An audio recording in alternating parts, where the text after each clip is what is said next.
This is not saying rejection. Broken hearted. It's a coming of age story, okay? Line them up. I'll fuck a bitch out. We'll call you when we need you. Check our OnlyFans. Give me a high five.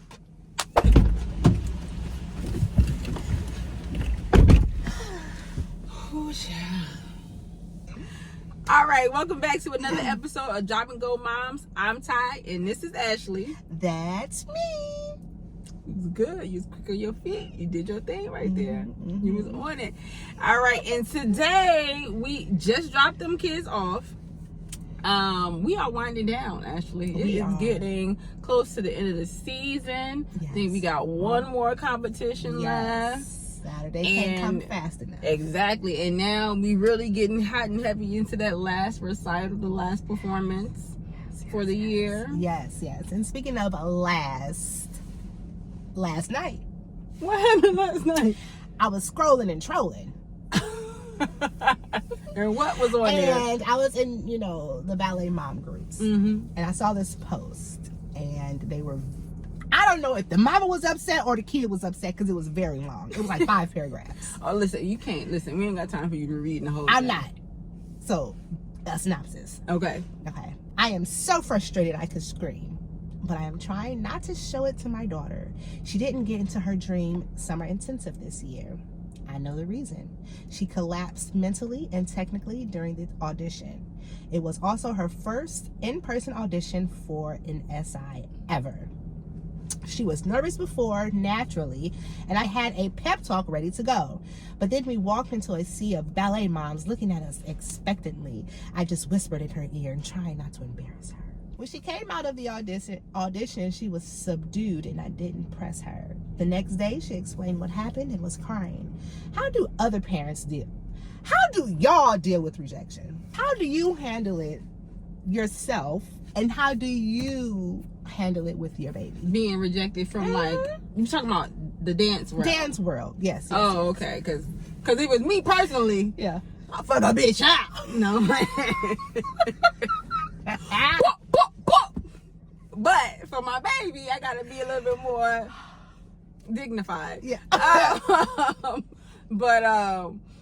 I just always let her know that it's gonna be, you're gonna win some, you're gonna lose some, right? And it's gonna be some ups and it's gonna be some downs, whether it's dance, whether it's whatever you do in life, school, whatever, you're gonna win some, you're gonna lose some. I mean, I know it sounds real cliche, but just giving her the basics of just dealing with the moments where things don't necessarily go your way. Now, if I was to see her, distraught, and as this lady, it sounds like her daughter was like, lonely, broken hearted, life's not over. I mean, she felt like she was, and a lot of these girls, especially as they get older, like once they get more serious about dancing, they get intense with it. I don't know if we there yet. Right. But I could understand her feeling some type of bad, but you got some feeling type of way, but there's ups and downs, baby. There's ups and downs. Take that, figure out the things that you can improve on. This is with anything. Figure out the things you can improve on and try it again. Aaliyah.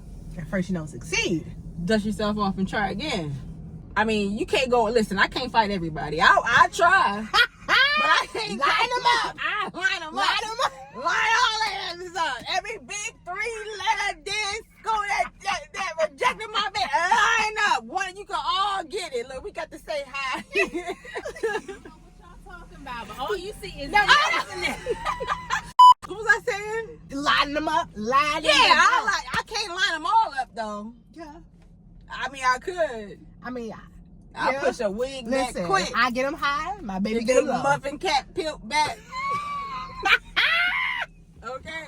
But, no, seriously, I mean, you got to figure out if she still feels passionate about dancing. You can't let this one rejection, I mean, it's, for depending on how old she is, I mean, there's always something else. There will always be other opportunities out there. That's a good way of looking at it. But I'm a little different.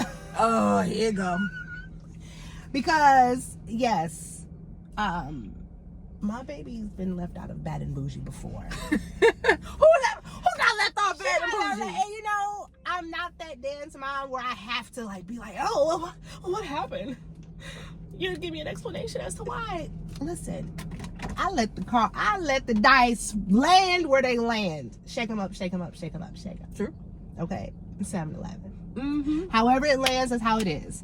But I feel like, you know, like you said, when one door closes, another one opens. Mm-hmm. You know, what's meant for you is meant for you, you know?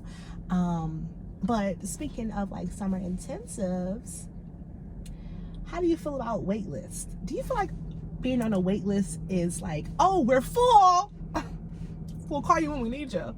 Or that's a polite way of saying, hell nah. I think I'm gonna tell you like this. I'm gonna be honest with you, because you know our daughters. They did a lot of auditions this year, and yeah, they did, and they got a lot of acceptances, and then we didn't get any rejections, but we did get a wait list. And a wait list to me is like a rejection. I'm gonna tell you like polite I think social media is what has gotten us thinking that a wait list is rejection. Because I don't think a wait list is rejection. I don't think it's a polite way to reject someone. I think a rejection is a rejection. I think if they don't want your ass, they'll say no. But because people only post like their wins and like their they only so vulnerable, right? Yeah, dance moms aren't really transparent. Especially if they be, yeah. My baby is going to audition for. Yeah. They don't say Parishioner called themselves. They don't say nothing about them no's. They don't say a lot about the no's. And so a lot of people think like, okay, I don't see anybody saying no, and the only thing I've been seeing are like yeses in wait lists. I think I've seen some people get pulled off the wait list into I mean, I've seen the post. I guess I believe too much on the internet. I've seen it. I mean, oh, my baby was waitlisted and she got in. So waitlisted for 3 years. Now we're on. So my baby did audition for this big school. They sent an email, and the first I just read the first line. Thank you for your audition, and I saw that but, and I was like, you didn't want to read any further. So I was explaining to Tyrese one day, like weeks after I read it, how pissed off I was, right? I was hit it. Okay. And my good friend said, let me see that email, girl. And I said, okay, here, read it. Yes, girl, because you was.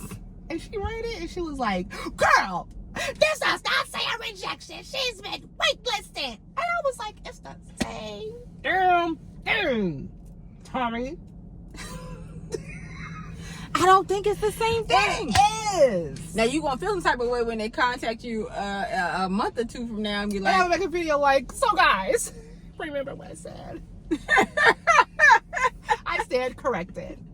She said, but she going somewhere else, so it don't even really matter no more. But I was still at the end of the day, I was. But let me say this, right? Because case in point, both of our daughters auditioned this last summer intensive audition season for a few different big name schools, right? Summer intensive. You know, they got waitlisted to some, but they also got accepted to some. And so just because ABC didn't accept you doesn't mean that, you know what I'm saying, XYZ won't accept you. So even though you might not have got accepted into, okay, it might have been, you know, the dream summer intensive, right?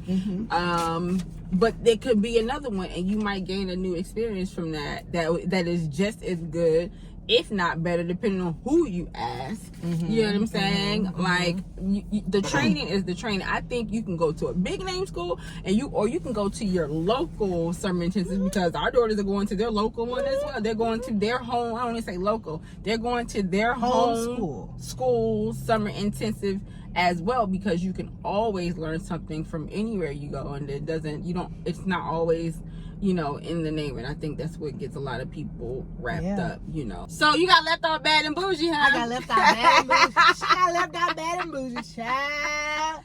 And she ain't say shit about it.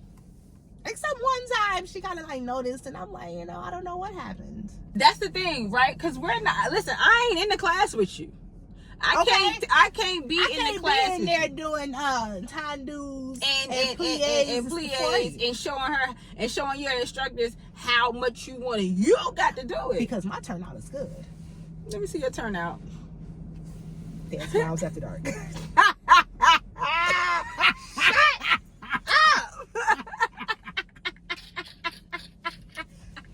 Never mind. I'm good on it. That's a premium. Check our OnlyFans. How do you feel about sending your daughter out to like summer intensive that's out of state? Oh, we've done it. Let me say it like this, because I say we done it like, oh, it's nothing. It is something, because especially with her being so young, and her last year I sent her off to a summer intensive where it was residential, like they stayed there, so it was like a sleepaway camp, and that's kind of how I thought about it, because I went to sleepaway camp. Now, there's a good thing and there's a bad thing. That's another conversation for another day. That can be good or bad. How you defend and how you know, whatever. Because, you know, baby, it's a coming of age story, okay? She's a woman. It's a coming of age story, okay? So you can look at it, you know. You can look at it like that. But I will say I was nervous about sending her away for the first time by herself, out of state, across the country is where she went. Her being so young, and so between, you know, me, her dad, my, you know, mom, we kind of like did some things to help kind of supplement the fact that she was gonna be away, like staying at in the city of the summer intensive, just to be there just in case something, you know, happened. And luckily her summer intensive allowed for parents to come, you know, and basically check on the kids. But I didn't do it as much. Now there were some parents that was up there in the dorm room with their child. Damn near was spending the night. Want to be in the bed with her. I'm like, baby, your college years is over. You trying to be up in here. Listen, because my baby, she wants to be in a dorm. She want to go to boarding school so bad. She want to leave me so bad. She want to go to boarding school so bad.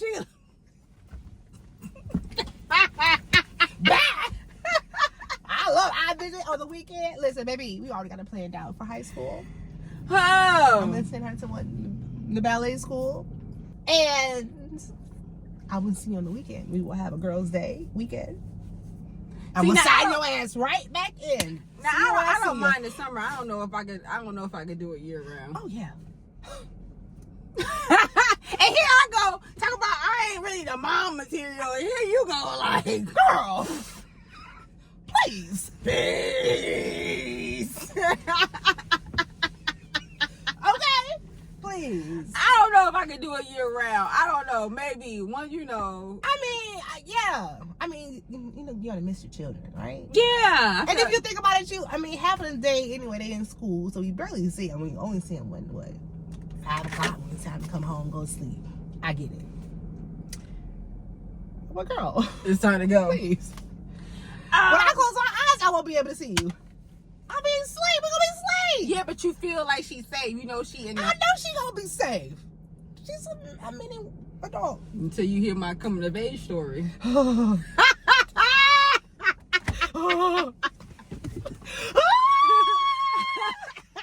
I quiver.